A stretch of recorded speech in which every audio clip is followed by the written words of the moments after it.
Welcome to Taste Soul Good. This is this is actually the second live stream, but it's our first time on Facebook live stream, our second time on YouTube. So this is going to be the start of my weekly live streaming event. So every Sunday at 1 p.m. Seoul time, which I think is sometime Saturday evening in America, sometime other parts of the world, but whatever it is, whatever time this is, going to be live streaming some information to you, including Korean food, life, culture. We're going to go through the news, some entertainment, current events, things like that. And of course, because I love food, we'll also be talking about food. So today we're going to talk about a few different things that are in the news and that are affecting Korea and the world, and we'll get started. Also, at the end, we're going to be doing a little taste testing of some different Korean snacks that I'm really excited about, so make sure you stick around. So today we're going to be talking about Korean hangover cures. We're going to be talking about BTS's speech at the United Nations.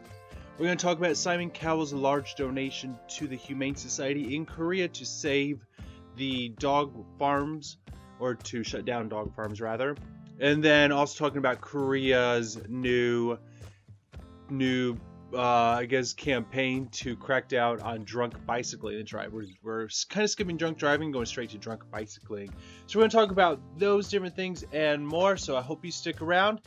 If you're new to my channel, either on YouTube or Facebook, go ahead and subscribe and follow us for more information. Alright, and if you're joining me on Facebook, then go ahead and click over to YouTube and subscribe, and if you're on YouTube, then you can always go over to Facebook. So the name for both is Taste Soul Good, so put that into the other one and you'll find us there. Alright, so if you are leaving comments, it would probably be easier for you to go ahead and go over to YouTube, as I'll check those a little bit more often than Facebook. So we are doing a double live stream, which is pretty exciting. Alright, so the first thing that we're going to talk about today is Korea's favorite hangover cure. Alright, so this is in the news recently because there's a new Kickstarter campaign. So the title of the news article is "Hangover Cure from the World's Heaviest Drinking Country is Here to Save Your Morning." And what this is about is this product called Morning Recovery, and there are some people trying to get funding for it to be released in the States. Now, what is this? Alright, so Koreans love to drink. I don't think this is any type of surprise. If you've ever been to Korea or you know much about Korean culture, you'll probably know that Koreans love to party, and they drink heavily. Soju is the #1 selling alcohol in the world, and which is kind of surprising considering most people have never heard of soju, and it's not really that popular outside of Korea, but it just goes to show you how popular it is domestically and how much of it is consumed. So if you don't know, soju is an alcohol that is similar, I guess, to a vodka or a sake. I use that very loosely. Use the word similar very loosely. It's not very strong, but it's very cheap. It's accessible. It's drunk at all hours of the day, at night, every day of the week. It comes in a very unique green bottle, and it's sold for about $1, $1.50. Now there's different flavors of it, but the problem with soju is that it will give you one heck of a hangover, and drinking it will just kill you the next day. At least it does for me personally. So there are some beverages, and they come in these little glass bottles. I meant to get one to show you, but exactly what I drank. And you can drink them either before you start drinking or the next morning, or while you're in the middle of drinking, and it's supposed to help your hangover and kind of prevent you from having a hangover. And if you do have a hangover, then it's supposed to kind of help cure that. So this gentleman, you can see him here, started doing a lot of testing on it. It looks like maybe he's Korean American, and he basically formulated this type of product for the American market, but is looking for funding for it. And apparently everybody is saying, wow, it's such a great hangover cure. to what we said. So I don't know. Have you heard of this product? It is apparently not out yet in the States, but it's a different bottle. It looks very similar to this here in Korea. There's different brands. It's called like Morning Recovery, and there's different things. And you can buy them. They're usually about $4 or $5 for a bottle. Some of them taste awful. I remember somebody, I won't call out who it was, but I was out drinking with somebody here in Korea who had a little bit too much soju, and I gave them one of these hangover drinks, and the taste of it made her vomit all over the floor of the restaurant that we were at, which was pretty embarrassing for her. Kind of embarrassing for me too, I guess. But do these things work? I don't know. I drink them every once in a while. Sometimes when I'm out with coworkers or friends and we're out drinking, they'll bring them and kind of give them. Usually called like condition. It's not just another long speaker. I feel like I still do have a hangover the next day, so I'm not sure if it really is that effective of a hangover cure. But hey, it doesn't hurt.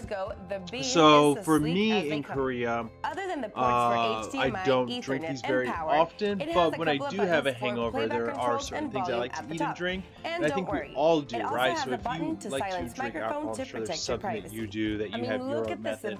So for me, I'm definitely all about the carbs. Yes, give me the carb life when I have a hangover. These are things, you know, pizza and McDonald's Coca-Cola, large size, please. Either black or white. Those are always the things that I go for when I have a hangover, and I feel like it kind of helps me. Or there's a lot of bakeries and things like this in Korea where it's very easy to get a lot of bread. And they're not always breads that are enjoyable when you're sober, but when you have a hangover, it kind of helps because I feel like it just absorbs everything and helps it all pass out or pass away. So I'm definitely all about those bakeries. So here in Korea, they do, of course, have some different hangover cures. One of them is a stew. It's a hangover stew that has like spine in it. And it's a really delicious soup, but it doesn't really make me feel any less hungover. I have it. It's kind of spicy and it's very potent. It's really good. So I would definitely recommend it, but I don't think it really cures my hangover. Also, a lot of the Koreans I know love to eat ramen, instant noodles, when they have a hangover. They think that's something that helps them.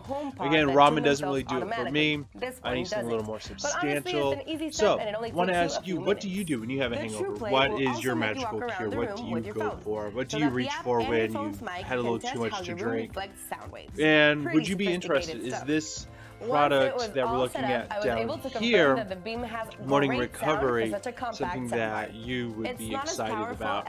So it's saying it has a chemical that's extracted from a certain fruit that exists in Korea, and then something from some Japanese tree, as well as milk thistle, which is supposed to be good for the liver and vitamin B, and blah blah blah blah blah. So this gentleman and his team went out and did a lot of drinking, and he claims that the hangover drink really helped him to clarity, so you can better understand the dialogue. So I mean, good for him if that's as easy as it is just popping up. The quality of the sound is so much better than the one in the Amazon Echo. It's not really something that I'm a huge fan of. Here's kind of a picture of one of the drinks you can find in Korea. Besides having all the so this is a lot of different vitamin C. This one tastes really nice. But don't retire your TV remote just yet. It says, a quote, the hangover drinks really work. They help me cut the hangover fast and relieve my headache much better the next day. The good thing is that I can still turn off the TV without moving a finger. It's a big industry here. It's something that people love to be able to drink before and after and during drinking to get rid of their hangover cure. So I'm kind of surprised it's taken so long for it to kind of reach the American market, as I would have thought that the Sonos Beam may not be the perfect soundbar, but it is smart, be a lot more popular already, but it doesn't seem that way. I tried the Beam in my living room. Alright, and it looks like we have a few people joining us. So hi, Tim Mandu and Carlita. Thank you so much for joining us on YouTube. I hope you're enjoying. So welcome to the live stream. Let's see, do we have what's going on over on the Facebook? It takes priority by default so that no other devices around may start fighting with it for your attention. I'm not certain what's going on over there, but that's all right. So again, thank you for joining us. Tamil Nadu. I'm good. I'm great. It's a beautiful, sunny Sunday afternoon here in Korea. How are you doing? Where are? I think you're in India, if I remember correctly, right? How's everything over there? I hope you're doing well. All right. Well, so let's move on to the next thing that I want to talk about. It's kind of the big news, and that is the BTS speech given at the United Nations.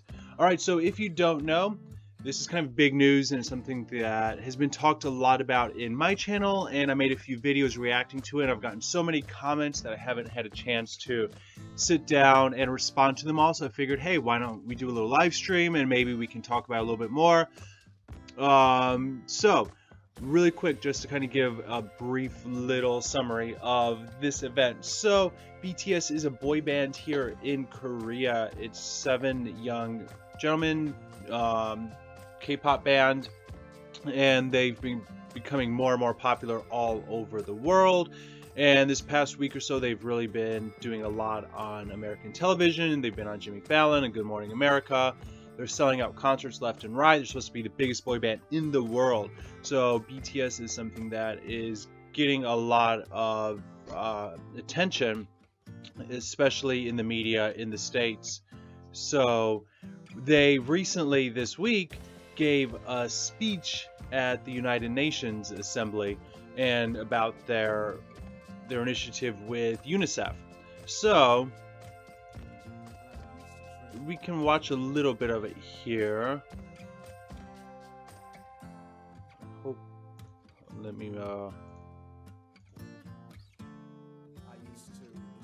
So this was part of the speech that they gave at the United Nations the other day. So kind of a very powerful and heartfelt message of love and acceptance and accepting yourself and things like that.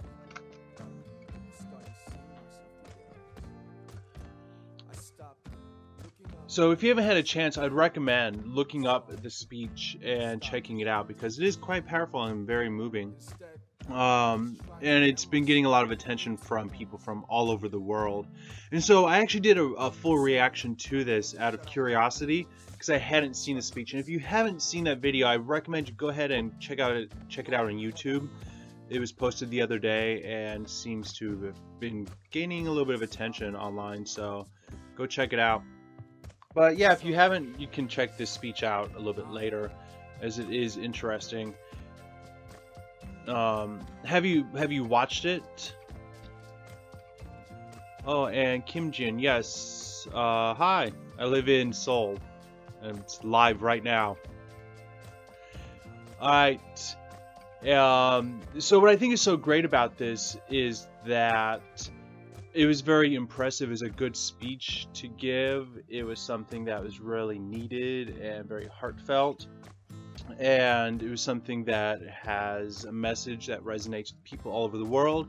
So that's why I definitely recommend you go check it out. It reminds me a lot of Lady Gaga in her Born This Way era, when she's talking about love and acceptance and finding peace and, you know, inner contentment and things like that.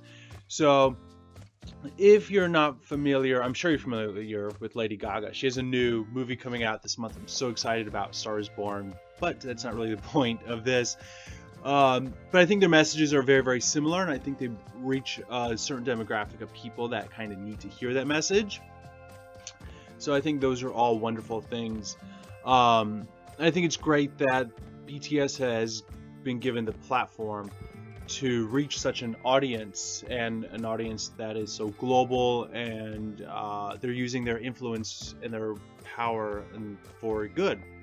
So I hope to see more from them doing things like this, and I think it would be great if more K-pop groups and idol groups started to kind of speak out about certain issues. So there were a lot of issues that they touched on in this speech that were impressive, including racism and gender equality and gender identity, which I thought were really, really interesting and not something that you see a whole lot of. And I know quite a few Army have told me in the comments that their company, their management, Big Hit, is very, very liberal, and they kind of allow all this, and they encourage them to speak out about these political and these social issues, which I think is wonderful. I think it's great stuff, and I hope they continue to do that, and I hope more record companies, the JYPs and other entertainment groups kind of allow their people to do that as well, as it's definitely something that the idol groups are reaching a demographic of people who might need to hear that message. And I think especially in this day and age in 2018 and during the Trump era, Kavanaugh and all the stuff that's going on, and just the craziness of the world, that to have a group of young gentlemen come over, even if it's, they're coming from a different country, and spread this message of love and self-acceptance and anti-racism and all these things, I think it's just amazing. I think it's great. I think it's what the world needs, especially what America needs right now, considering just everything that's going on so crazy over there. I'm glad I'm not in America right now, because it's just a little too much for me. So yeah, big props to them. Hope they keep it up. I'd like to see more of it. Alright, so now let's head over and check out some of the comments. So we have on YouTube, Tamil Nadu. Sorry, I can't pronounce your name very well, but no problem. I understand it. Everybody's busy. I've been doing a lot of videos lately, so if you miss out, don't worry about it. Just go ahead and check out another one.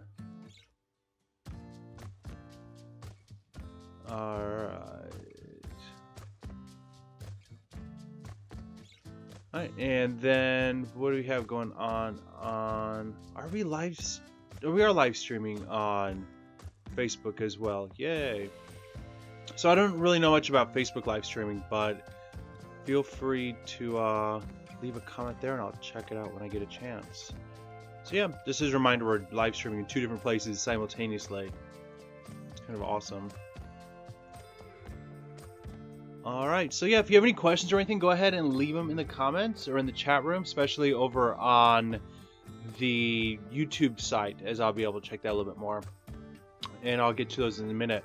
But next, I want to go to the next story that I think is really, really interesting. So, this is the wrong one. Alright, so Simon Cowell, you probably know him from American Idol and Britain's Got Talent, America's Got Talent, all those things. So big news, recently he donated a lot of money to the Humane Society in Korea to kind of help end dog farms. So here is the headline from America's Got Talent. So it says he donated $32,000, about $32,000 to the Humane Society in Korea. Looks like we're having a little bit of technical difficulties. Alright, for some reason I can't get this page to load. But basically, what it is Simon Cowell recently tweeted that he donated the equivalent of about almost $33,000 to the Humane Society in Korea to shut down some dog farms. If you don't know, this is going to be a very controversial subject. You might agree with me, you might disagree. That's alright, I'll try to leave my opinion until the end, but of course I have an opinion, because I have an opinion on everything. Alright, so he donated a lot of money to shut down one of the dog farms. So Korea has over 17,000 dog farms in the country. So dogs are basically bred and held captive and treated not so nicely for their meat, and then they're eaten later. So the dog meat business is technically illegal in Korea, but it's still something you can find everywhere. I can walk out of my house in just a few minutes, find dog soup places. So it's something that's still very prevalent, even though it is kind of a dying type of trend, as it's mostly eaten by the older generations and not the younger generations as much, but it still is sometimes. And so the dogs are often then brought to markets and they're killed.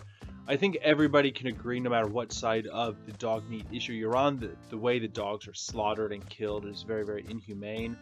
So it's very, it's controversial. Some people think if you're going to eat chicken and pork and beef, then you should be able to eat dog, and unless you're vegan, you don't have a right to complain. And we can see a lot of sides to that issue. A lot of people can say, hey, it's just a cultural thing, and that Korea is not the only country that eats dog meat. So it's a very hot and sensitive topic. But regardless of that, the news story is that Simon Cowell has decided to donate some of his money to do that.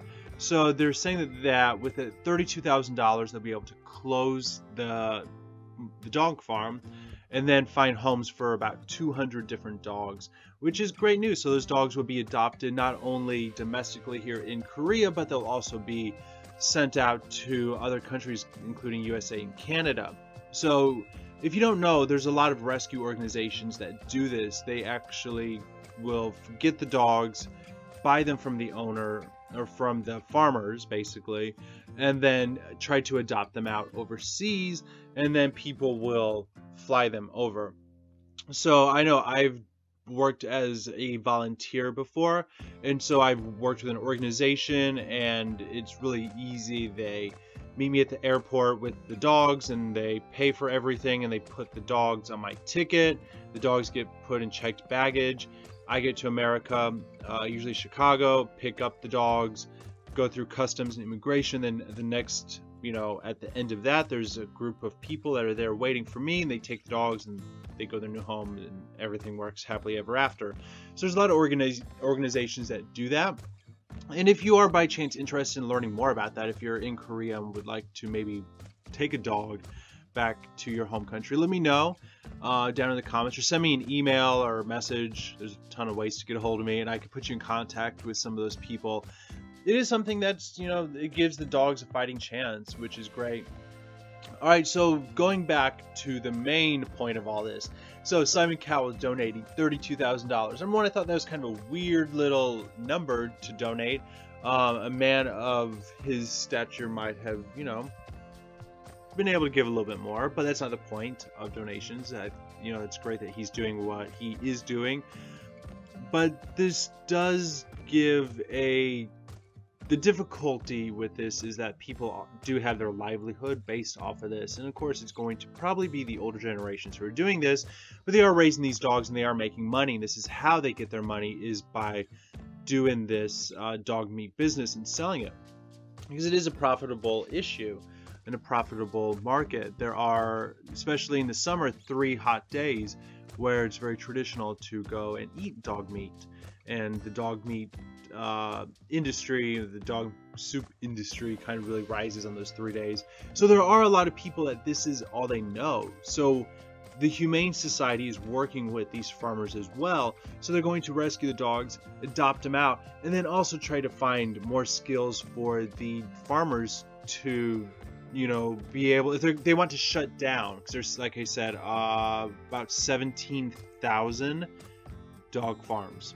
It's a lot in this small country. And the Humane Society's been able to shut down a few of them, which is, great from their viewpoint at least. But they need to do something with those people who have been doing, keeping these farms for years and years and years. So I'm glad to see that the Humane Society is also kind of helping them to do it, maybe helping them grow different crops or other type of animals. So what do you think? Do you think people should be allowed to have dog farms, and are they good? Is it is it a cultural thing? Is it no different than eating chicken or beef? It's a very, very sensitive and hot topic at the same time. So let me know. I'm interested. I'll check out your comments in just a second, see what you think. So are you for or against the dog meat industry? Let's see.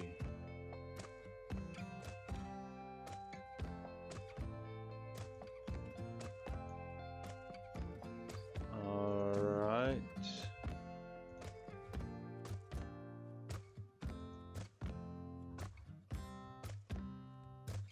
I think we're lagging a little bit behind. But yeah, let me know in the chat room over on YouTube what you think about Simon Cowell giving his donation to end the dog farms. Alright, so I want to move on to one more issue. Before we do that, coffee. Coffee is always the answer, right? So, I'm actually drinking this little cup of coffee, which is interesting. So for about 1,000 won, it's about $1 US, you can go to the convenience stores in Korea and you get basically a bag of coffee, and then you can get this cup, a plastic cup that comes with ice, and you just open up the coffee mix and pour it in, and you get yourself a nice little coffee for about $1.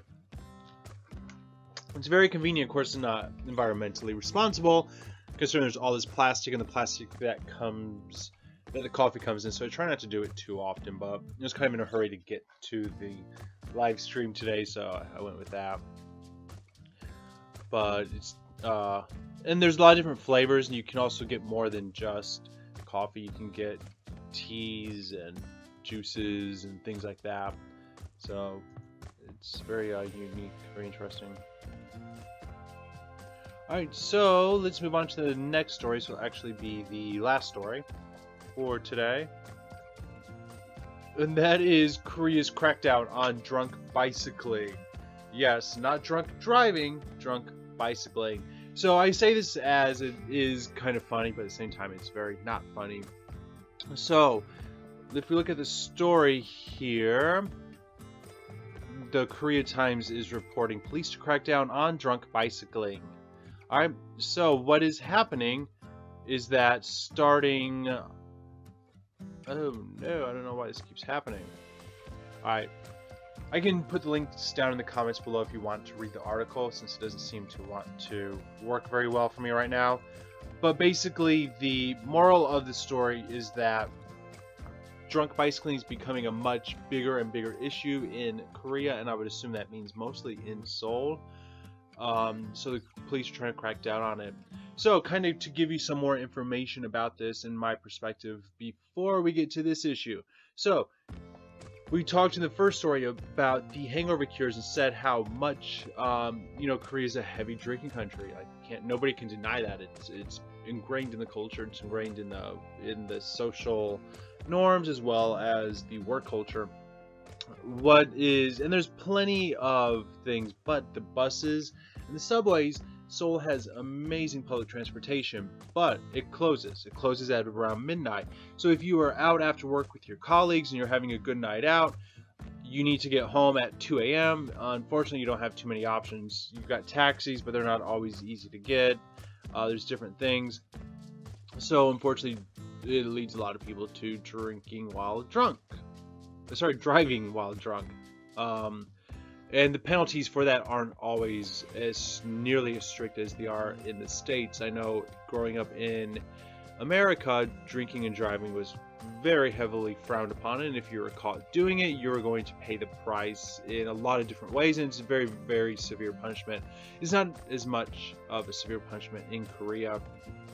So it's kind of interesting to see that instead of kind of doubling down on that, which they might be, they are now going on to drunk bicycling. So the bicycling, there's just more and more people on bicycles these days, especially in Seoul.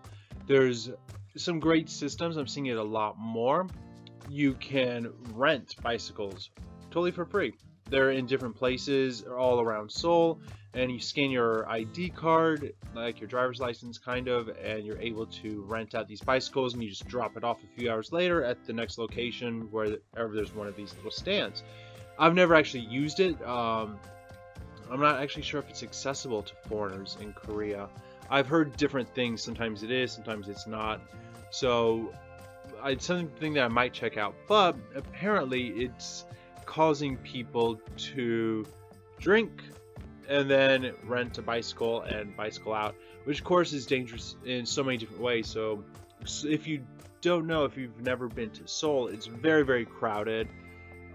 There's not always a lot of sidewalks, and in a lot of places it's almost shoulder to shoulder, and you're trying to cross the street, and it's just very, very difficult to move in a lot of places. So if you have people on bicycles, it's already enough of an annoyance, and you have drunk people on a bicycle, it's just really annoying and dangerous because they can run over a small child or hit somebody.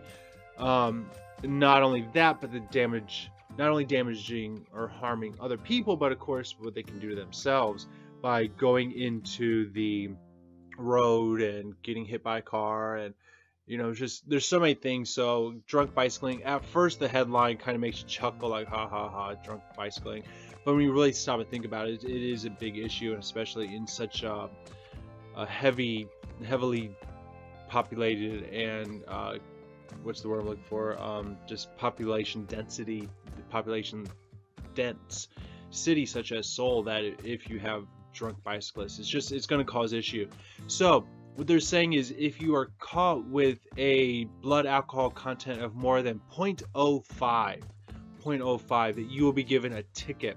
So the ticket, and this is while bicycling, the ticket is for 30,000 won, which comes out to about $27 US. If you fail to take a breathalyzer, you will be fined on the spot 100,000 Korean won, which would be about roughly $90. Alright, so if you refuse to do the breathalyzer, you're going to pay about $90. If you do the breathalyzer and you're caught being drunk, you're going to pay about $27. Yeah, I don't really know how that math works, but that's the penalty. So if you are caught bicycling drunk in Korea, you will have to pay a fee, a ticket of about $27 US, which again, I'm all for. I think this is a great thing. I would like to see the payment be even higher than just $27 US. But we don't know what's going to happen if we curb drunk bicycling. What's going to happen next? It's still not really. It's not addressing the main issue, and the main issue is, how do people get from point A to point B when they have had drinks? Again, there's no system of designated driver. Growing up in America, and if I was going to a bar, I was going to a nice restaurant, you had a DD, a designated driver, somebody who was going with you and they were not going to drink and they were going to make sure everybody gets home. And I don't think that really happens. It's not part of the culture here. And maybe that's something that it should be. But not everybody drives. Of course, we have the bus and the subway, but they don't run all the hours. And that is because of the taxis. The taxis say, hey, we make a lot of money at 3 a.m., so we don't want the subways running to take that away. I think that needs to be addressed as soon as possible. I think by having the subway and the buses run 24 hours a day, yeah, it might run on a loss for a while, but it's going to be a lot safer. The cost of a subway fare in Seoul is very cheap. It's about a little over $1 to ride it for quite a distance, and the subway is clean, it's efficient, it's cheap, it's safe, it's got Wi-Fi, it's clean. It's a great bargain. I don't ride the subway a whole lot. I tend to take the bus a lot of places just because of where I live and work and kind of things like that. But when I do take the subway, I'm always very impressed, and especially the value that you're getting for the money. It's great. But again, if I am out drinking late at night and I need to get home, I do often have issues. And taxis, while taxis aren't expensive per se here in Seoul, they, depending on where you're from, they can be costly if you want to compare them. But they aren't always easy to get. If it's a weekend and you're in certain places such as Gangnam or Itaewon, it's going to be very difficult to be able to find a taxi. And the taxi drivers, they're not supposed to deny you based off of where you're going, but they do it. And so they, if you want to go from point A to point B, but they don't think that's far enough because they're not going to make enough fare, they can deny you. And they're not supposed to, but it happens. One of those things too, as a foreigner, you very well may not be picked up either. And again, that's something that's not supposed to happen, but it does. And I think every foreigner that's lived in Korea can attest to that, that getting a taxi when you're a person who's not Korean can be very, very challenging. I definitely have issues with it. Just, being outside and, 10 taxis go by me and they won't, pick me up. And why is that? Is it a language issue? I don't know. Just one of those things. So basically all this comes back around to what is the best system. And I think people were getting creative and thinking, hey, the best way to avoid paying for an expensive taxi or renting a car or any of these things after a night of drinking is to get one of these free bicycles. And I think that's where the problem stems, and people are just taking advantage of that loophole, and now it's coming around that they're going to get fined for it. But still, we're not really addressing that issue of what it is that is the transportation and the system for drinking and the transportation after that. So what do you think? What is the system like in your country? Tell me in the chat room. What do you think about this system, Korea cracking down on drunk bicycling? Again, that $27 penalty fee for that. Another thing that is interesting is that they said 1 out of 8 people who ride bicycle has admitted to drunk bicycling. 1 out of 8, so it's pretty common. But the police say they're going to take their time and kind of roll this out over the next few months, and then they won't actually start giving penalties until like spring of next year. There's also going to be a new helmet law, so I guess you are not required to wear a helmet when you're riding a bicycle in Korea. I think you need to when you're riding a motorcycle, but I guess if it's a bicycle you don't. But they're going to start making that mandatory, but they also said they're not going to be giving punishment. So it's a law that you need to follow, but if you don't follow it, it's okay. So I guess it's more of a suggestion that you should wear a helmet. Yeah, definitely. And that's interesting. So you can't ride drunk, but you can ride without a helmet. I think riding a bicycle with a helmet, it's one of those issues that's, what's your personal freedom and what is your right to do, and then what is just common sense. And to me, of course, common sense is wear a helmet, especially if you're in the middle of downtown and the streets are crazy busy. Well, let me know what you think about this issue. Let's go ahead and go over to the chat and see what's happening. All right. Kim Jin asks, how long have you been in Korea? I've been living here quite a while. I've been here about 9 years, actually. So, yeah. Tamil Nadu, do you know the meaning of Samayal, bro? No, I don't know. What does Samayal mean, Tamil Nadu? Alright, Kim Jin. So you can call police as taxi. Yeah, so Kim Jin is saying that you can call the police if the taxi refuses to pick you up, and that is true, but just never have done that. And Jin asks if I'm half Korean. I get this a lot, but no, I'm pure white. Not that I wouldn't be happy to be mixed or half Korean or anything like that, but no, I'm 100% white from German heritage. I think I just have kind of small eyes and maybe some features that look kind of Asian. I don't know, but I get that question a lot in Korea. In America, people would often ask if I was half Mexican. So, yeah, no, totally, no Asian in me that I know of. My brother and sister and my mom and dad are all very, very white, Caucasian, and I just happen to look a little, I don't know, a little Asian. Yeah, I get it a lot. But good question, Jin. Jin, I'm assuming you live in Korea. Are you in Seoul? Where do you live?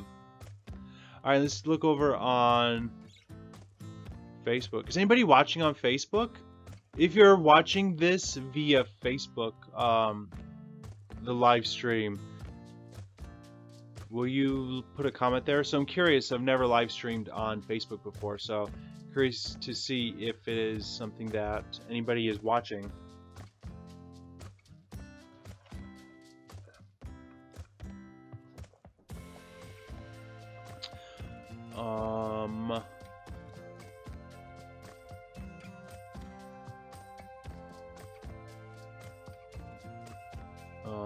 Alright, so Jin says he's in Gwangju? Gwangju. Alright, so Gwangju, a little far from Seoul. I hope the weather's nice. The weather's really, really good today here in Seoul. I can see Namsan, Nam Mountain, Nam Tower from my apartment, and it's really, really nice out there right now.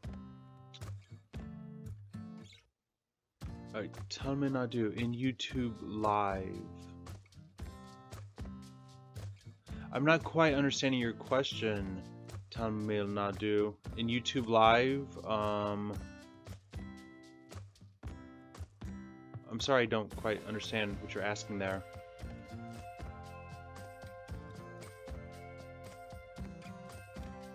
Alright, well, the next thing I wanted to do, because, well, actually, just to kind of wrap up, so we talked about, what, 4 different things. So we talked about the hangover cure, we talked about BTS giving a speech at the United Nations, we talked about Simon Cowell donating money to shut down dog farms in Korea, and then Korea cracking down on drunk bicycling. Which of these issues do you think is most interesting to you? And if there's more that you want to know, let me know down in the comments or chat room, and I can actually create a video about one of these, give you a little bit more information about it, kind of maybe some more facts, things that we didn't really get into here. So like I said, I made that BTS video. If you want to see it, go ahead and click my YouTube channel and you can find that. You can see my reaction to that. If you want to know more about drunk bicycling or the hangover cure, or more about Simon Cowell and the dog meat industry, that'd be a very sensitive video, but something that we can do. So let me know if you want to hear more about it, and we'll do more videos about that. So this week we've got a few more videos coming up for you. Kind of excited to share some different hot places that I've been visiting in Seoul, and a few other things you'll have to wait and see. So probably be dropping a new video probably tomorrow, so Monday Korea time, Sunday maybe in the West, wherever you might be.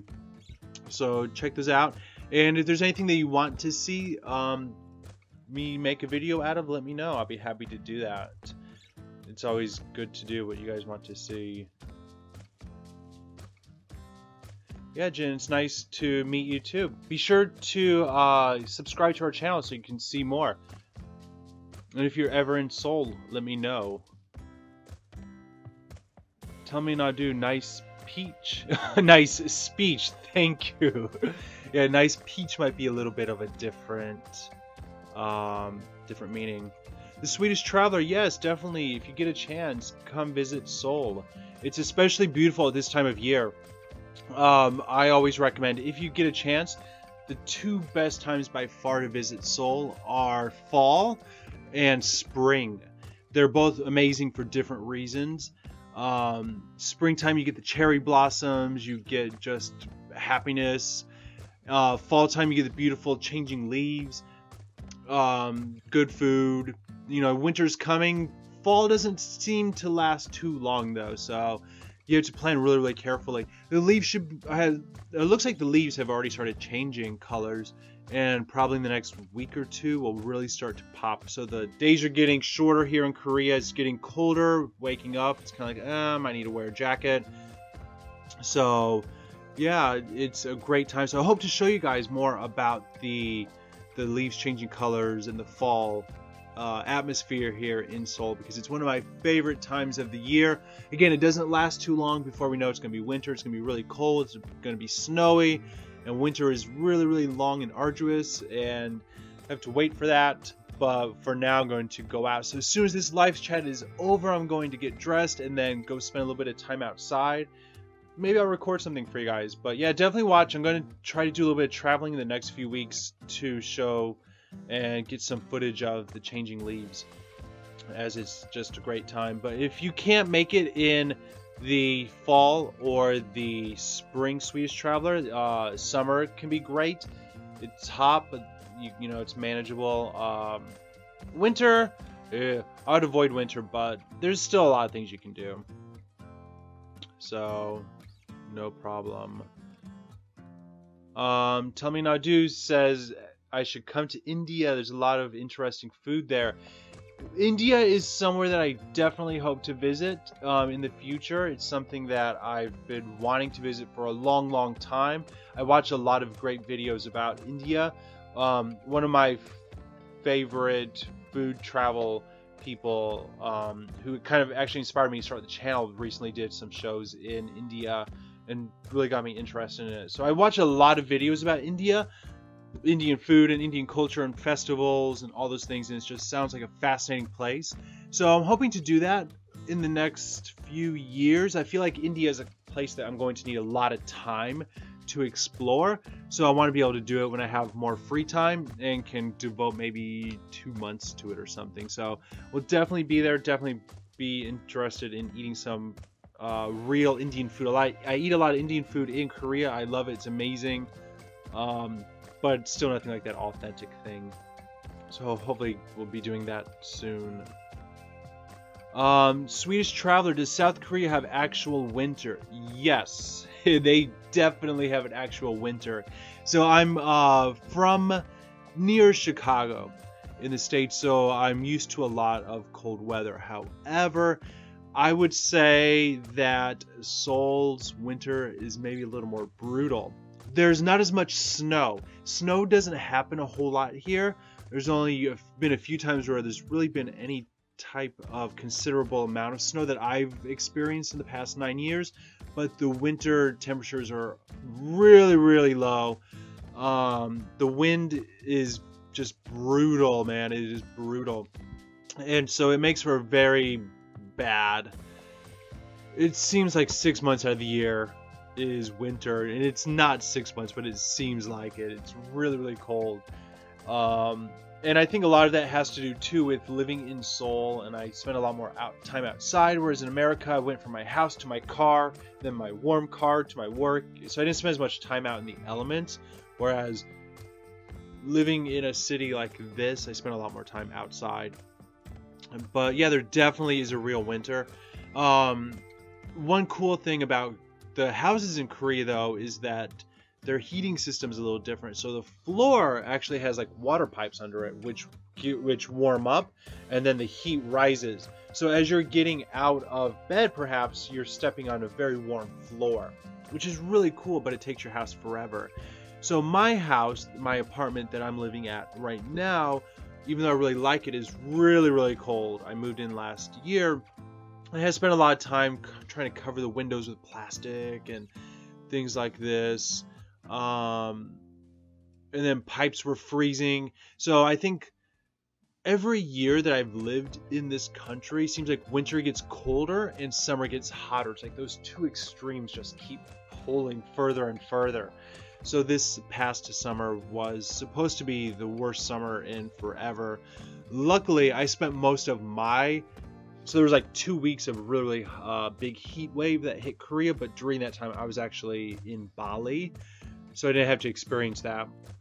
Thank goodness. So I was in Bali and it was kind of chilly, and I dealt with earthquakes in Bali, the big earthquake. If you haven't seen those, then you can go back to my channel. I've got a lot of different videos from Bali, and you can find out more about that. But it was kind of cold there, so I was kind of wishing it would have been warmer, but then I heard all these stories about Korea and how hot it was. Yeah, last winter was awful. It was really, really bad. There's definitely 4 distinct seasons here. Let's head back to YouTube and see.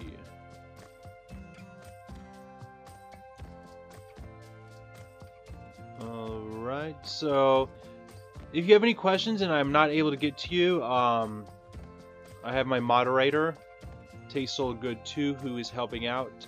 So thank you to him. He'll be happy to answer some questions for you.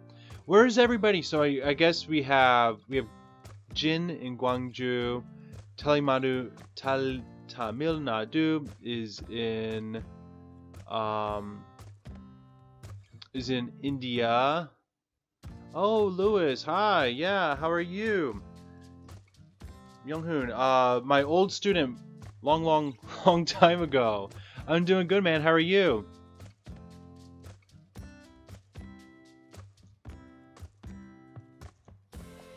All right. And let's check, see if anybody's watching on Facebook.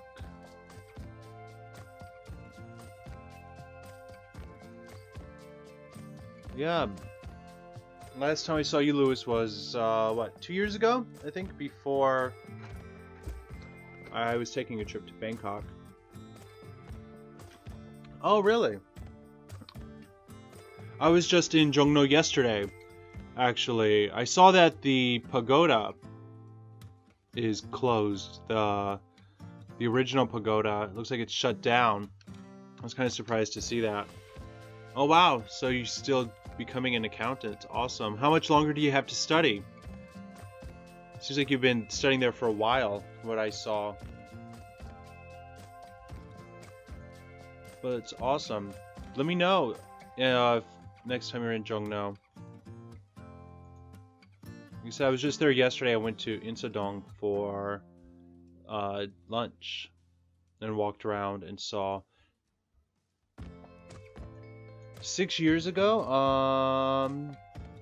Probably 6 or 7, yeah, because I worked at Pagoda from 2010 to 2012 or 2013, something like that.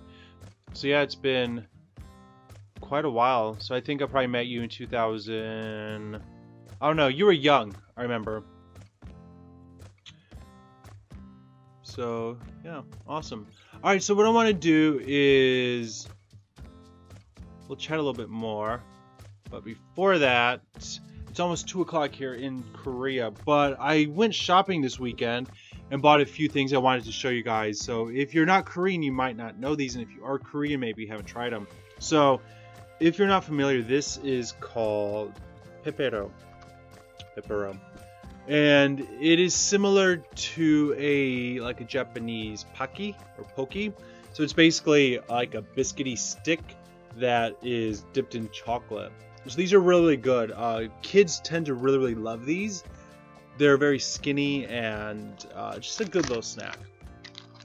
And here's the packaging. And I think you can find these even in America if you go to like an Asian grocer or a Korean Mart or H Mart. You can find these. They're actually so popular rather, that they're given their own day. So November 11th is called Pepero Day, and it's called that because it's 1111, November 11th, and so it looks like 4 sticks of Pepero. Right, so it's a really cute holiday. I think it's a very interesting holiday because it's something that the company obviously made up. But on this day, November 11th, people give Pepero to people they care about. So on this unofficial holiday, you can give Pepero to your boyfriend or girlfriend, or just to your friends or your teachers or your students. Give it to everybody. So my first year in Korea, I taught little kids. And on Pepero Day, I got just boxes and boxes of these. I had hundreds of them. And so I kind of got tired of eating them after that first year because I ate so many in one day. And then now I still get them, but when I do for different classes, I kind of take from one class, I accept them, then give those to the next class as they think it's my present. But anyways, so what I did was I went out and tried to find some different flavors of Pepero. And I figured, hey, let's talk about them. Let's look at them. So I've gotten a nude. It's called nude. A cheese flavor. A white chocolate, which I'm really excited about. Or sorry, white cookie. This one is a skinny cacao. This one is almond. And this one is a choco cookie. Alright, some of these are cute because they have these little characters. And then we've got the original here. So these are all different Peperos. and I figured, hey, let's take a look at them. Let's try them out and let's see which one is the best. What is the best Pepero, and which one should you try to buy? Should you try to find if it's possible? I'm sure you can order them online and get them shipped if you don't live in Korea. So we have, again, the original, the nude chocolate. We'll tell you more about what that is. The cheese, the white cookie, the skinny cacao, the almond, and the chocolate cookie. So first impression, which one do you think is going to be the best? I'm going to say, if I have to choose one, maybe the almond's gonna be really good. I'm kind of scared of this nude cheese. It could either be really good or really bad. Oops. I recently ate a cheese donut from Krispy Kreme here in Korea, and it was, spoiler alert, it was not good. But if you want to see that video, you can go back on my channel and see that. It's there somewhere. But before we get started, which one of these would you want to try? Tell me in the chat room. Let's check. Kim Young-hoon Lewis, yeah, so you were like 18 or 19 when, I think you were still in high school when I was teaching you at Pagoda. Now you're much older. Jin, Pepero's from US, I can't remember exactly US snack name. Pepero's American, really? It says it's made by Lotte, so I thought it was a Japanese product, because Japanese has something called Pocky, and we eat that, but as far as an American snack, I don't remember anything similar. It's kind of like a Kit Kat, kind of, but I don't know. A mode. I'll have to check into that. A mode. I'm not sure. I'll look into that and for next time. I'm curious, yeah, if it is an American snack. I know when I go back to the States, I tend to take like Pepero and stuff to give to my friends and family. They all really love it. So it's something that if you're a kid you like, if you're an adult you like. There's different, flavors. And there's a lot of different flavors. I didn't get all of them. But figure, let's check them out. Let's have a little Pepero mukbang, I guess. So these are what they look like. So there's probably about, I don't know, 50 sticks per box. And it's probably about 1,000, probably about $1. So we do the beauty guru thing. I think this is how they do it. Alright, so down here is the stick. It's like a cookie, a wafer, and then it's been dipped in chocolate. And it's about that big. So, and it's pretty thin, as you can see. So, let's see.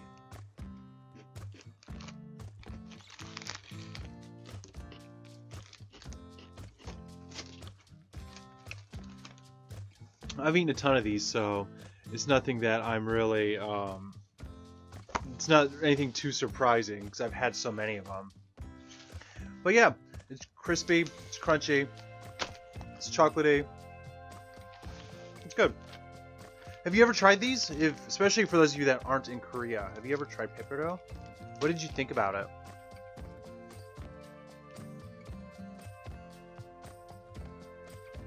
No, so Jin says Pocky also is copy US snack. Really?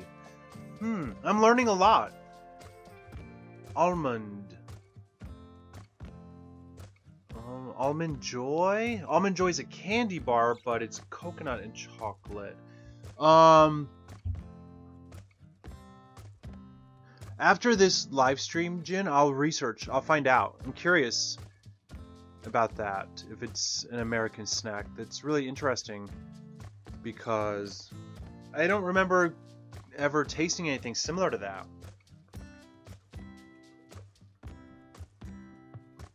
Jin, which flavor of Pepero do you like the most? Which one would you recommend?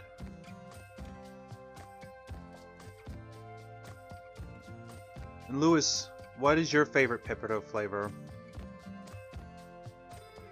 I think there used to be a flavor. I haven't seen it recently though. It was like double dipped, so it was the Pepero cookie in like a white chocolate, and they also did it in strawberry, I think it was, and it was really, really good. But I haven't seen it in quite a while, unfortunately. All right, so why don't we move on to this choco cookie? So this one is a lot thicker, as you can see. So I don't know how well you can see that. So it's a lot thicker, a lot bigger than the Pepero original. The color's a little bit lighter. So this one's basically, the cookie's the same. I think they've just dipped it in like some crushed Oreos or something.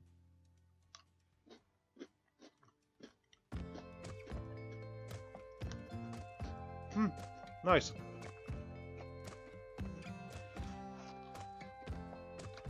So the choco cookie flavor of Pepero is a lot more chocolatey. So as I suspected, they've just dipped the Pepero in chocolate and then added some like sprinkled, crushed Oreo cookies. The packaging is really cute though, isn't it? I think this is a character from, I don't know, Line? Is it a Line character? Cacao Talk? I'm not sure. It's cute. Overaction. So it's good stuff. It's really, really sweet, actually.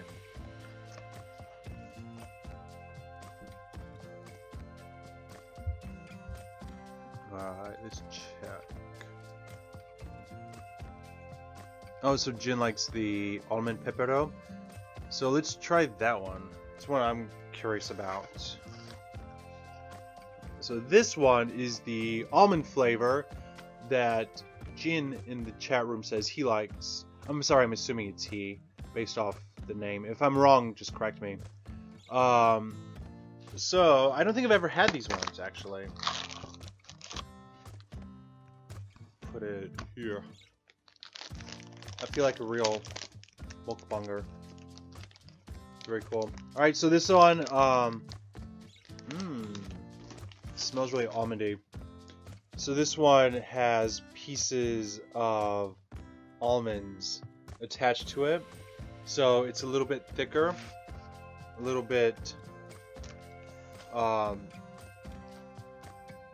a little thicker, similar to the cookie one.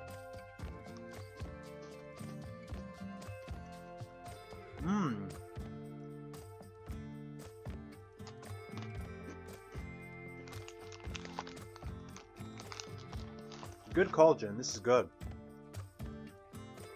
So this one's less sweet than that choco cookie one, and then this one, because this was just a little too sweet for me. But this almond one is really nice. So it's got little, I wish I could show you a little closer. Little slivers of almonds on it. So it looks like it's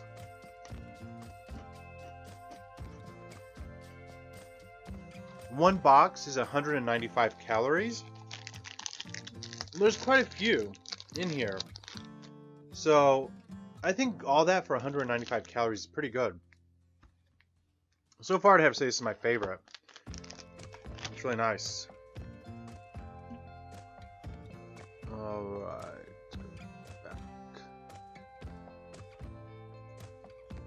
Alright. The next flavor, I'm going to save this cheese one for last because it's going to be savory. None of the other ones here are savory, so we'll leave that for the end. Actually, let's do this one. So this one is white cookie. So the one we tried earlier was choco cookie. So it was the chocolate dipped in like the Oreo cookie. This one looks like it's, instead of being dipped in milk chocolate, it's dipped in white chocolate and then has the pieces of cookie bits. Personally, I'm a big fan of white chocolate, so I'm sure I will like this.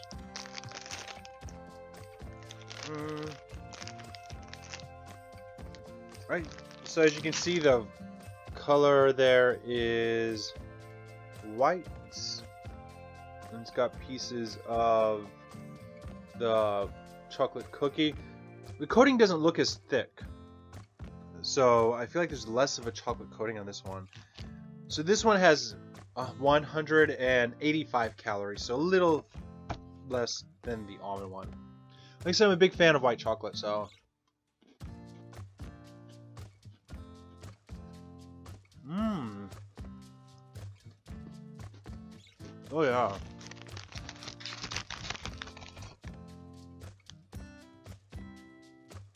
I know white chocolate's one of those things you either love it or you hate it. Personally, I'm a lover of white chocolate.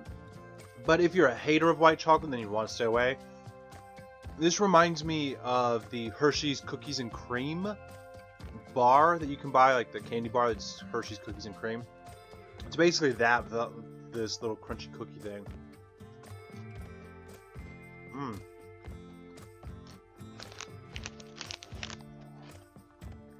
I think for me, this one's the best one so far, definitely. I like the almond one, but I think I have to go for this white cookie. Very nice. What do you guys think? Do you like white chocolate? Are you a fan? Do you hate it? I've always loved white chocolate. Pretzels is the original of... Ah, interesting.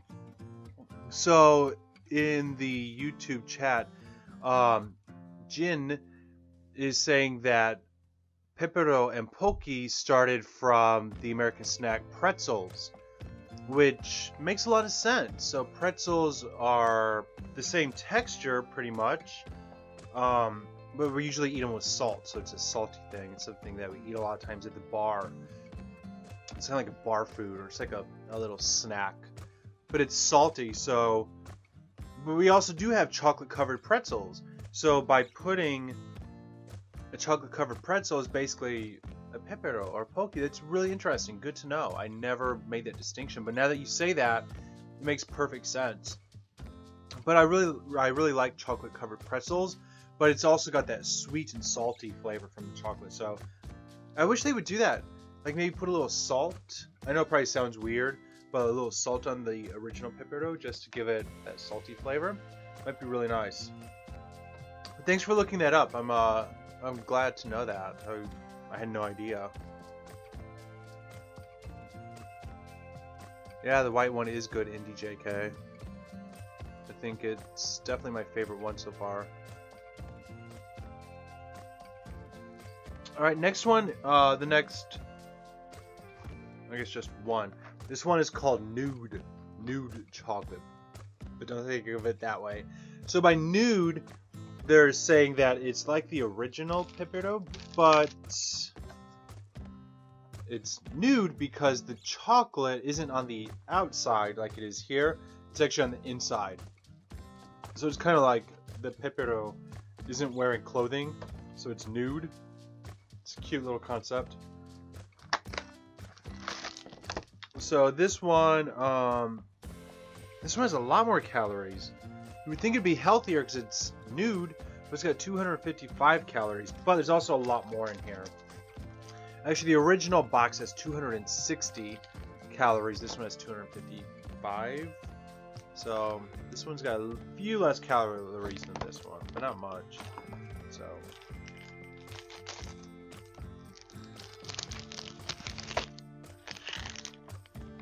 Alright, so I'm gonna sneeze. Sorry, excuse me. Alright, so this one is different because the cookie part, so the pretzel-y part, is actually filled, and the inside is hard to show, with chocolate. So the chocolate isn't on the outside, the chocolate's on the inside. And so it looks hollow, but it's not. So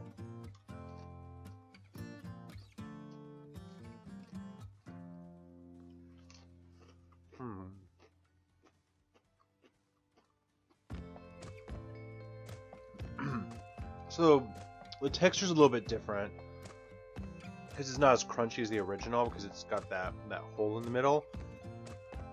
But you can taste the flavor of the cookie a lot more versus the original Pepero, which is you're tasting the chocolate a lot more because that's what's on the outside, right? So tasting the cookie itself, it's kind of dry. I would like to like dip this in some milk. I think that'd be much better. Yeah. It's not what I'd buy again. It's okay.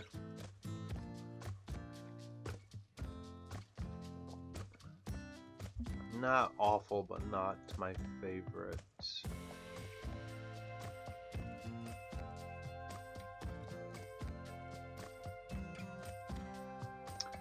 Oh, bless you. Thank you. I always sneeze a lot. Pepero was an issue between Korea and Japan about what is original. Again, interesting. So, I guess who made Pepero originally? So, I don't know. Who did? I thought it was a Korean thing, but then I also understand this was made by Lotte, which is a Japanese brand. So, but when I think of Pepero, I always think of Korea. So I would assume that Korea was the first, but maybe it's a hot issue who invented it first. Is Japan trying to take credit for it? Interesting. Yes, indeed, JK. It's not naked, it's nude. Nude Pepero. Very interesting. Alright, let's check out Facebook and see if we have anybody watching. So, like I said, we're live streaming both on Facebook and on YouTube at the same time.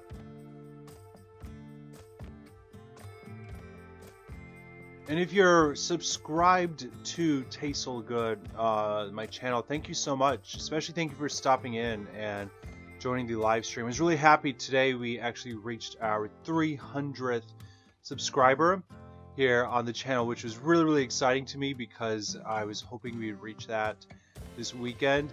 So it's really amazing to think that we have over 300 people subscribed to this channel. It's something that I started this summer just for fun, and I've been having a great time and I love doing it. So if you are subscribed to the channel, again, thank you so much. I definitely 100% appreciate you stopping by, and we'll be doing more live streams every week. And sometimes I want to go down and go outside and show more of kind of things like that, especially before the winter starts. So we'll probably do some live streaming outside, show you some places. So if there's anywhere in Seoul or in Korea that you want to see via live stream, tell me down in the comments or in the chat room, and we'll take care of that, and I'll do my best to do that. So yeah, I want to show you as much as possible. So a lot of the videos that we're doing these days are things that maybe are a little unique and aren't things you can see otherwise. So yeah. Alright, so let's try this one. This one is called Skinny Cacao. And this one has 220 calories, which is not really that skinny. Oh, these are interesting. I've never had these. So these are very thin compared to the original. You can see the difference there. Maybe you can. So this Skinny Cacao, the cookie is much skinnier, much thinner, and then the cookie part is actually chocolate, and it's been dipped in chocolate. So it's like a double chocolate.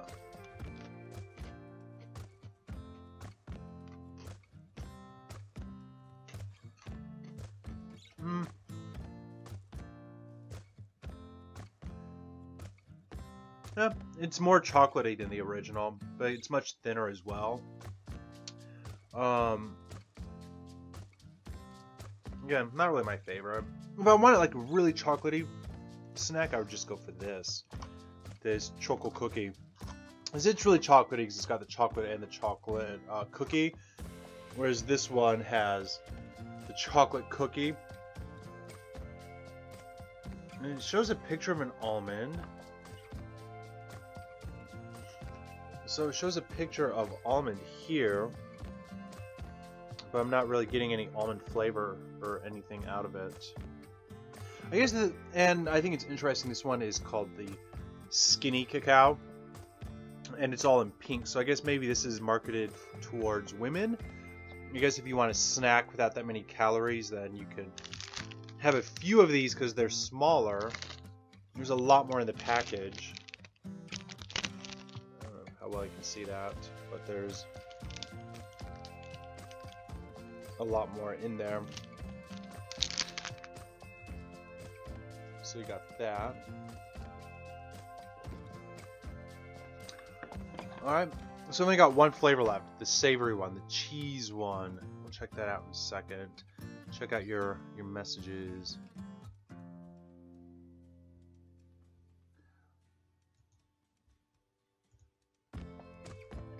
Alright, so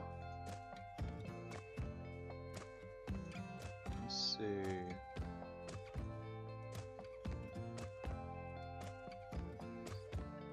See if you have anybody watching via Facebook. If you're on Facebook, head over to the YouTube channel and join the chat over there.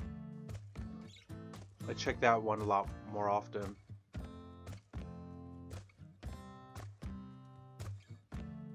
And alright.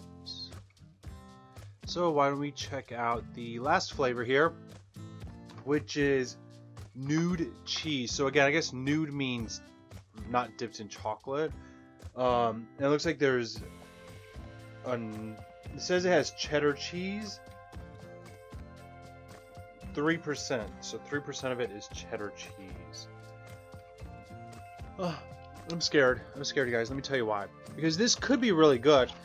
The cookie flavor with the cheese could be like that nice pretzel, like Jin was saying in the chat room. But the problem is, I have a feeling this is going to be sweet. Yeah, it's going to be like a sweet cheese. So I'm a little bit scared because when I ate the cheddar cheese donut at Krispy Kreme, I wanted to cry because it was so bad. It was really, really bad. If you guys haven't watched that video, after this live stream, go back to my channel and go back a few videos, and you'll see where I ate the Cheetos and the Doritos and the nacho cheese donuts at Krispy Kreme. Those only exist in Korea. I don't know if they're still available anymore. But I went over there a few weeks ago and tested them out. They have a Cheeseaholic donut campaign, they're calling it. They have like 5 different flavors, and so I tried them out.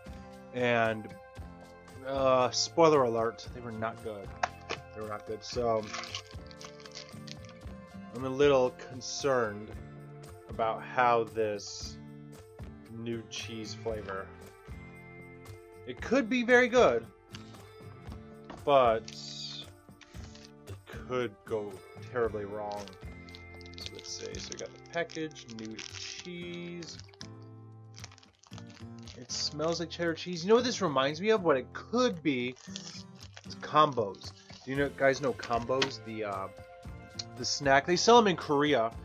I saw some just yesterday. They come in like packages, and the outside is a pretzel, and then the inside is stuffed with different flavors. Like you can get peanut butter flavor, or cheese, or pizza, things like that. So if done right, this should taste like a combo, which I will enjoy. If done wrong, it's going to taste sweet, and I'm going to hate it. It smells like the cheese mix of macaroni and cheese, like Kraft mac and cheese. You can see it's nude. So again, it's kind of hollow. Well, it's not hollow. It's got cheesy flavors in it, I guess. Oh yeah. So if I break it apart, you can see it's stuffed with like a cheese filling. Wish me luck. Let's hope this is good.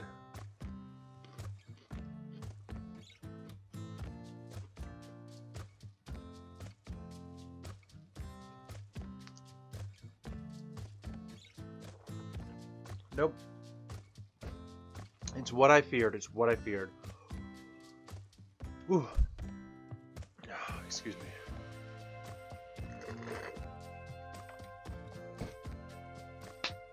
I really wanted to like this one. I really wanted to enjoy this cheese, this new cheese Pepero, but it doesn't taste like a combos. It doesn't have a nice like sweet or that nice savory flavor.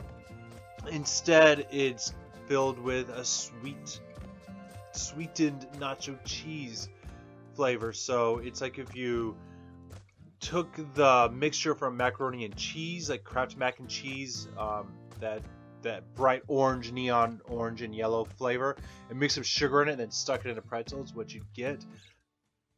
It's way too sweet for me. It honestly almost tastes like cheddar cheese cheesecake. So I love cheesecake and I love cheddar cheese, but I don't love them together. So it's like a cheddar cheese cheesecake. It's way too sweet for me. Alright, what do you guys think about the new cheese Pepero? Something you'd want to try? IndieJK asks, can I try to eat all together at the same time? So I guess you're wanting me to take one of each Pepero and put it together and try it at the same time. Is that what you're asking?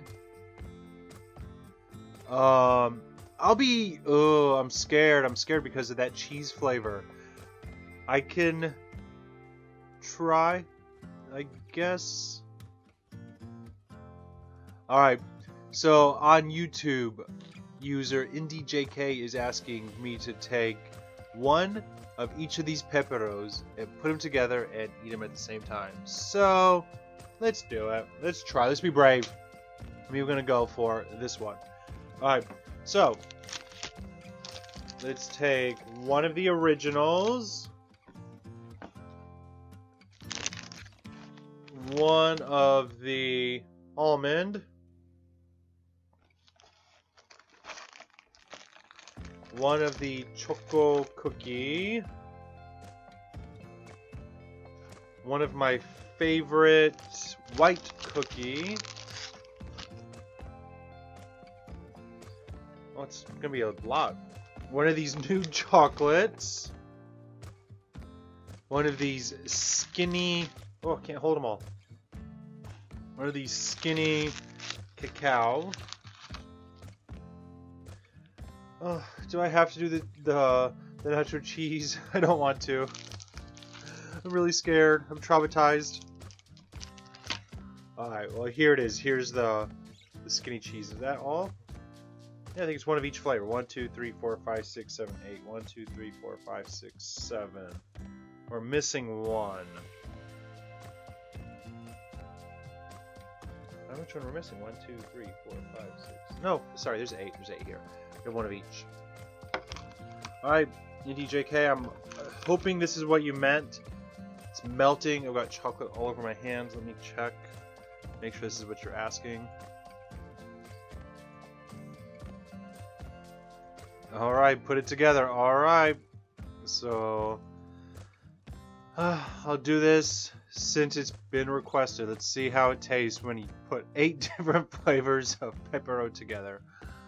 Bon appetit.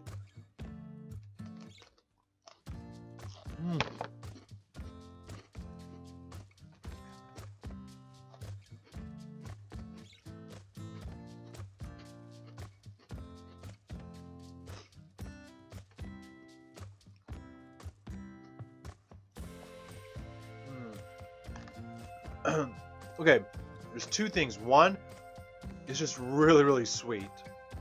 It's a lot of chocolate. I like chocolate, but ooh, it's a lot of chocolate. The second thing is this Pepero, this new cheese one. It just takes all the flavor. It's what I taste. I taste sugar and cheese. Oh, I don't like it at all. I'm not eating that. Sorry, it's really not good. The other 7 are really nice. Put them together, it's sickeningly sweet, meaning it's just way too sweet for me. I kind of want to take a nap after this.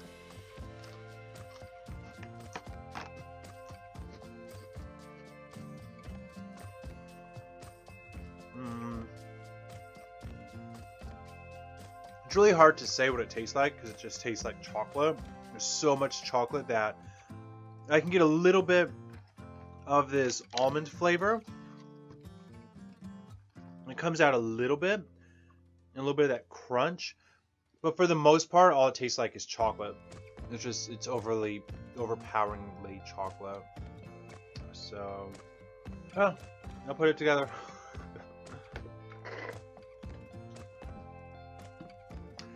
Alright, so that was a fun little experiment. IndieJK is asking me to eat them all. Please don't waste food. don't worry, I will not waste these Peperos. They will go in my freezer or something. I will save them for later. I'm not eating more of them now. It's about 2:30 here in Korea, so it's almost dinner time soon, so I'll wait. And I think if I eat any more of these, I'm going to have to go to the gym for many, many hours, so I'm going to pass. So thank you for your request to have me try 8 different Peperos all at the same time. I tried it. I didn't love it. Have you guys ever tried these? I'm really curious. I want to know somebody else's opinion on these cheesy ones. If you like them or if you don't like them. I have a feeling that these are something that maybe Korean people would like because it's something that's been Koreanized, but Westerners are not going to like. I think it's something that it's just the combination of sweet and cheesy is something that we don't enjoy as much. I don't know, maybe I'm speaking for too many people, but it's just something that I don't particularly enjoy very much. Let's head back over to the chat room.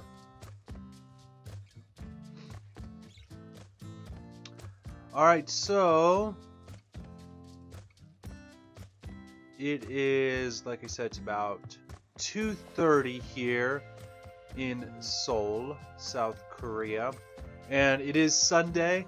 It's a beautiful day. I want to spend a little bit of time outside. I like to maybe do a little bit of recording, as well as take my dogs out for a walk. Now that I've had all this sugar, I think I'm getting a little bit sleepy, a little bit of a sugar coma. So this week's gonna be a good week. So this Wednesday is a holiday. It's a red day here in South Korea, which means I don't have to work. And if you're living in Korea, it means you probably don't have to work or go to school either. So if you want to have a special live stream and hang out and chat a little bit more on this upcoming Wednesday, let me know and I can schedule that. Otherwise, let's live stream every Sunday, 1 p.m. is South Korea time.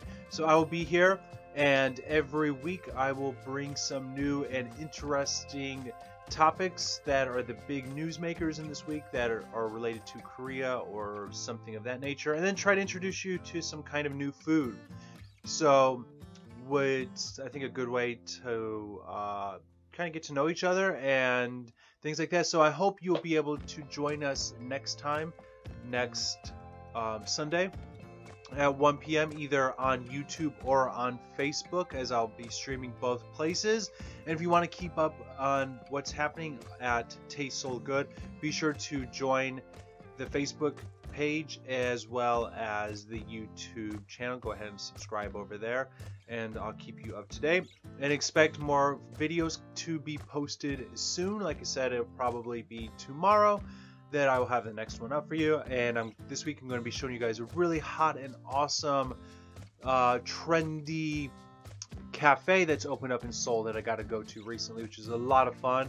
And so I recorded my experience there, and I'm going to be showing that to you. And I also took a few trips outside of Seoul to some of the country towns, and so I've got that video to show you as well as some cool night markets. So there's a lot of things coming up that I want to show you that are going to be coming up in the next few days. So definitely stick around. Make sure if you subscribe to click that bell notification to get more updates as well. Alright, so I think we're going to stop here as it's a beautiful day and I want to go hang out and get a little bit of fresh air. But thank you so much to everybody who joined the live stream on Facebook and YouTube. It's been great chatting with you. Thanks to all of the participants who have chatted. Thank you, IndieJK. Thank you, Kim Jin. Thank you, Lewis, Myung-hoon, for joining, Swedish Traveler, Talminadu. Everybody that came, thank you so much. I hope you enjoyed. If you have any questions or anything you want to request for next week's live stream, go ahead and just send me a message and I will get to that. And if you see anything in the news that you think, hey, I think we should talk about it, go ahead and just send me a message and we'll take care of that. Alright, so until next time, have a great day and I'll see you later.